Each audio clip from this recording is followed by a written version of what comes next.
అబ్బో ఇక్కడ కేజీ చీరలు కొంటే అర కేజీ చీరలు ఫ్రీ అంట. మంగళ్య షాపింగ్ మాల్, కేజీల్లో సేల్, టన్నుల్లో ఆనందం.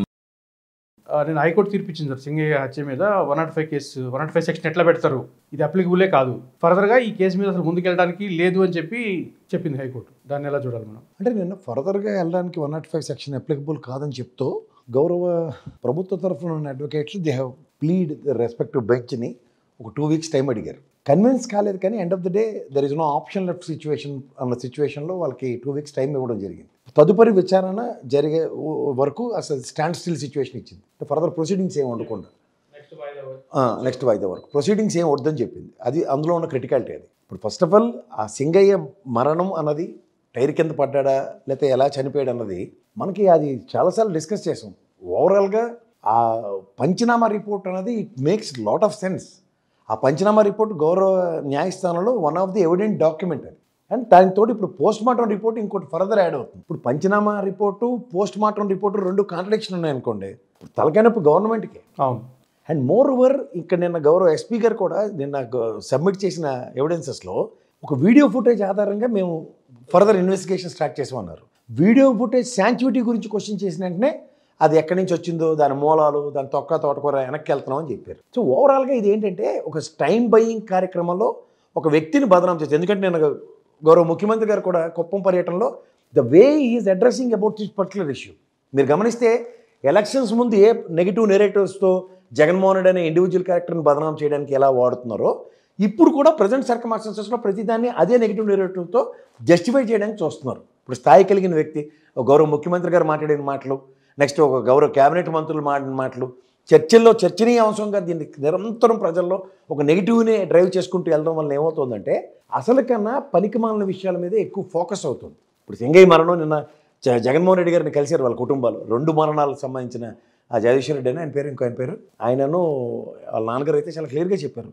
భావావేశానికి గురి యాంగ్జైటీ మూమెంట్లో అతనికి హార్ట్ అటాక్ వచ్చి చనిపోయాడు, దీని అనవసరంగా ఏది ఆపాదించొద్దు. తర్వాత సింగయ్య మరణాన్ని వాళ్ళ భార్య కూడా అప్పటిదాకా అతను మాతో మాట్లాడు, నా పేరు చెప్పాడు, మా పిల్లల పేరు చెప్పాడు, మా మావయ్య పేరు చెప్పాడు, ఇవన్నీ బాగానే ఉన్నాయి, ఊరు పేరుతో చెప్పిన వ్యక్తి అంబులెన్స్ ఎగ్గానే ఎలా చచ్చిపోతాడు అన్న కోణంలో చాలా డెలిబరేషన్స్ ఇచ్చింది ఆవిడ. ఇది ఖచ్చితంగా ఒక కాన్స్పిరసీ అనేది మొదటి నుంచి నేను మాట్లాడుతూనే ఉన్నాను. దీన్ని గ్యారంటీగా ఎస్టాబ్లిష్ చేయాల్సిన బాధ్యత గౌరవ పోలీస్ డిపార్ట్మెంట్ మీద ఉంటుంది. చంద్రబాబు నాయుడు గారు కూడా ఏదో అంబులెన్స్ ఏదో జరిగిందని చెప్పించారు అని చెప్పించడం ఏంటి సార్? మనమే వాస్తవాన్ని దగ్గరగా విశదీకరించి చూసుకోగలిగితే 28 నిమిషాల పాటు అతను రోడ్డు మీద అతను పోస్చర్ చూడండి, ఆల్మోస్ట్ కాల్ వేసుకొని ఉన్నాడు. చేతులకి ఫ్రాక్చర్లు అయ్యి నిజంగా అయితే మనం ఎవరైనా ఫ్రాక్చర్డ్ హ్యాండ్ పట్టుకోకుండా అమ్మో అయ్యో అని అసలు ముట్టుకునేవారు హ్యాండ్ని. అలాంటిది ఎక్కడ లేదు కదా అతనికి. లేదు.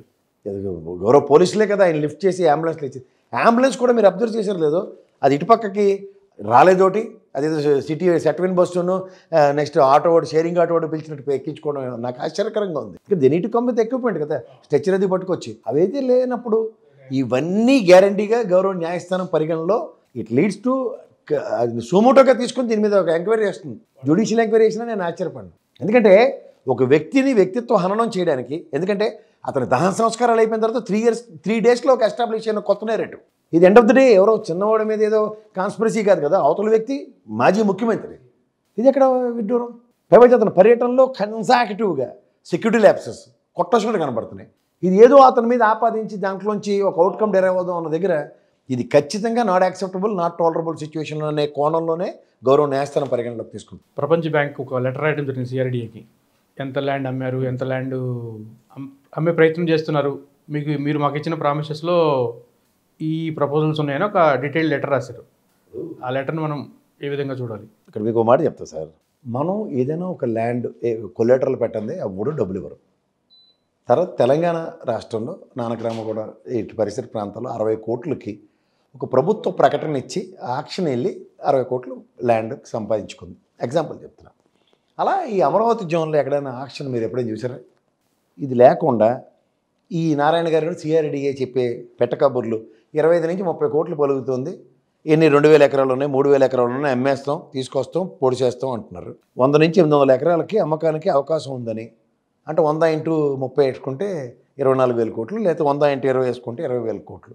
అంటే 20,000 నుంచి 24,000 కోట్లు సంపాదించడానికి ప్రణాళిక వేసుకున్నప్పుడు మీకు 15,000 కోట్లు అప్పు ఎందుకు? మళ్ళీ అన్నమాట. అవును, అవసరం లేదు. ఇప్పుడు నిజంగా అమ్మేద్దాం అనుకున్నారు, శబాస్ అమ్మేస్తారు. మరి వరల్డ్ బ్యాంక్ 15,000 crores ఎందుకు? ఎలక్షన్ ముందు చెప్పింది కూడా సెల్ఫ్ ప్రాజెక్ట్ అనే చెప్పారు. Self financing project. ప్రాజెక్ట్ మొదలైనప్పుడు సెల్ఫ్ సస్టైన్ ప్రాజెక్ట్, దానికి రూపాయి అక్కర్లేదన్నారు.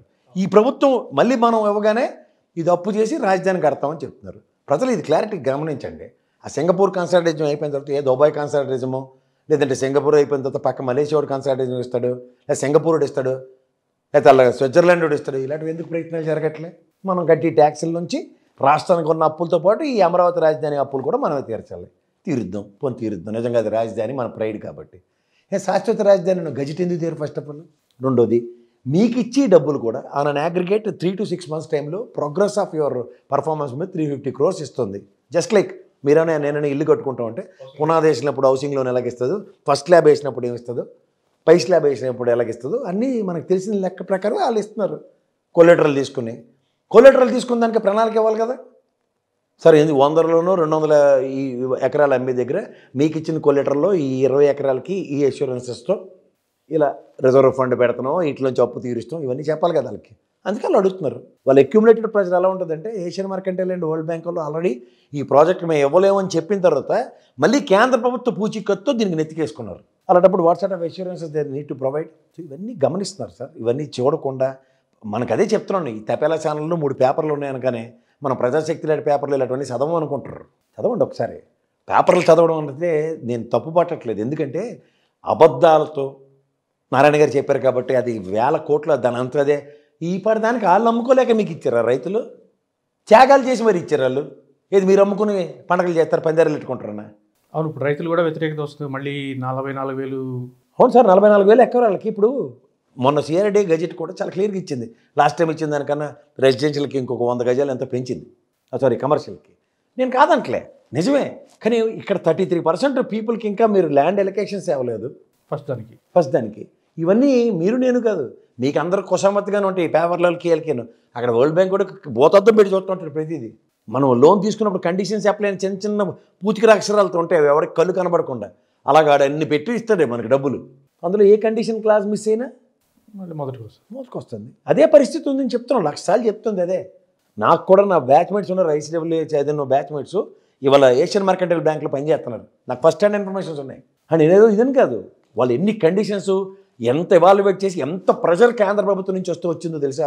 ఆ 15,000 కోట్లు పూచీకత్తుల కప్పు. మీరు అనుకున్నట్టు ఆ 15,000 కోట్లు రాత్రి ఇవ్వట్లే, పీరియాడికల్ డిస్బర్స్మెంట్స్ ఉన్నాయి. సో ఇవన్నీ గమనించుకు మనం ఇంకా మనం అభూత కల్పనలో ప్రజలను ఉంచుదాం. పక్కనే 45,000 ఎకరాలు ఎక్విజిషన్ చేద్దాం చేయండి, మాకు అభ్యంతరులే. ఇప్పుడు ప్రాస్పరిటీగా నాకు తెలిసి ప్రయారిటైజేషన్ టువర్డ్స్ ఒక ఇంటర్నేషనల్ ఎయిర్పోర్ట్ అంటున్నారు మీరే, లేదంటే హ్యాంగర్స్ అంటున్నారు. ఇవన్నీ కేంద్ర ప్రభుత్వం నుంచి ఒకటి అఫీషియల్ ఇవ్వండి. ఎస్, మేము ఇలాగ సో అండ్ సో ఇస్తున్నప్పుడు ఖచ్చితంగా ఇస్తున్నట్టు స్వచ్ఛందంగా ఆల్రెడీ 34,000 ఎకరాలు ఇచ్చారు రాజధాని అనే పేరుకి. అలాగే భారతదేశంలో గర్వించదగ్గ హ్యాంగర్ది విమానాశ్రయానికి సంబంధించిందంటే ఎందుకు వివరాలు ఇస్తారు. కానీ మీరు అదేది చెప్పకుండా నారాయణ గారి మంత్రాలు, సిఆర్డీ మంత్రాలు అంటే సిఆర్డీ పెడుతున్న ఇమ్మెన్స్ ప్రెషర్కి రైతులు ఎలా సతమతం అవుతున్నారో మాకు తెలుసు.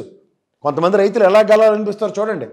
అవును, ఏవి గమనించకుండా మనం ఏది ఆ డెవలప్మెంట్స్ని రీడ్ చేయకుండా ఉంటే మాత్రం నిజమే. ప్రాస్పరిటీ గ్రోత్ 1 lakh ఎకర్స్లో ఒక రాష్ట్ర రాజధాని ఉండడం is our pride. I'm not contradicting it.